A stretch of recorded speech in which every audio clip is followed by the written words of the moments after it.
มาหอดแล้วภูเขากล้วยเป็นสถานที่ที่พระเทระคือว่าอาจารย์สายกิติเลยมาฝึกคือว่ามาปฏิบัติธรรมเลยมาแสวงบุญที่ได้สร้างสมาวัดอย่างเช่น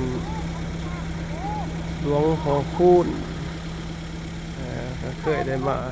ภูเขากล้วยสถานที่แห่งนี้เรานี่จะเอากล้องมาอยู่บ่ให้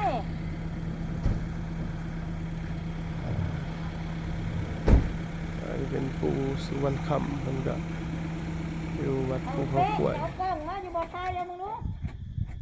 เทวมณีได้มาอัดภาพบรรยากาศขอผักนี่เด้อทานส้มได้เห็น